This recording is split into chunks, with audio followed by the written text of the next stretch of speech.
আসসালামু আলাইকুম। আমি আজকে এখানে খিরুলি পিঠা বানাবো। নোয়াখালীর ঐতিহ্যবাহী পিঠা খিরুলি পিঠা। বুঝলেন না? একবার বানিয়ে খেয়ে দেখবেন এইভাবে, খুবই মজাদার পিঠা। একবার খাইলে বারে বারে খাইতে মন চাইবে। এই জায়গায় আমি একটা কড়াই নিয়ে 2 কাপ পরিমাণ আতপ চালের গুঁড়া দিলাম। দেওয়ার পরে এগুলারে ভালো করে ভাজি নিতে হইব। এই যে কালারটা পরিবর্তন হওয়া পর্যন্ত, একটু হলুদ হলুদ একটা ভাব আইয়া পর্যন্ত বাইসন ভাজাটা আমার হয়ে গেছে, প্রায় হয়ে এসে। এরপর আমি ইয়েটারে উঠে রাখি দিই, তো ঠান্ডা হইতে।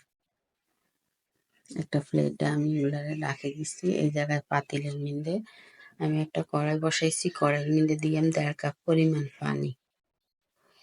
এরপরে যেন 1 কাপের উপরে দুধের গুঁড়ি, ডিপ্লোমা দুধের গুঁড়ি আছে। আর যদি এটারে এমনি তরল দুধ দিয়ে করতেন চান, তাহলে 3 কেজি দুধের আপনার আধা কেজি তিল বা এরকম করবেন, ঘন করবেন। যত ঘন করবেন পিঠাটা ততই মজা।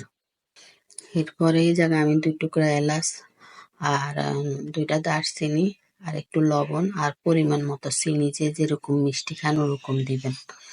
দেওয়ার পরে এগুলা বলকাইন পর্যন্ত এগুলা লাড়তে থাকবেন।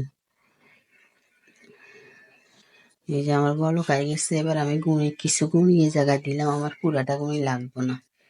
দেওয়ার পরে এগুলারে ভালো করে লাড়ে একটা ডো বানাই লইতে হবে, স্মুথ একটা ডো। কোনো দানা ভাব যেন না থাকে। কাইটারে ভালো করে করতে হইবে। করে এগুলারে উডাই একটা টের মিন্দে লই, গরম গরম এগুলারে মাখিয়ে লেতে হইবে। একটু মশলাগুলা উডাই ফালাই দিবেন। আর আপনার একটু পানি নিবেন সাইডে, একটু পানির মধ্যে হাত চুবাই চুবাই, গরম তো আপনার হাত আর পোড়া যাইব না।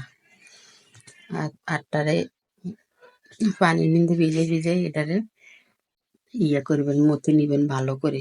অনেক সময় লাগাই মুথবেন, তো এই ডোটা সুন্দর হইবে।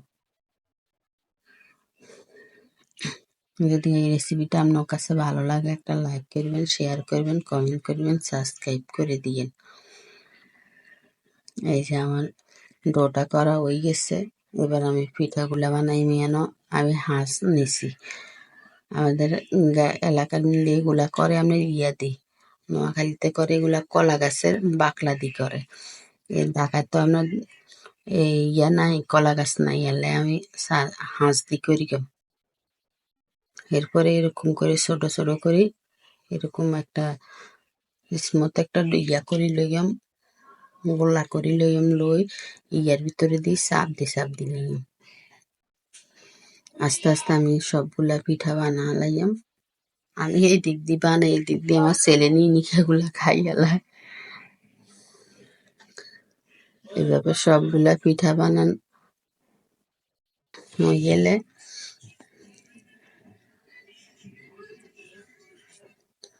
এই যে আমার পিঠাগুলা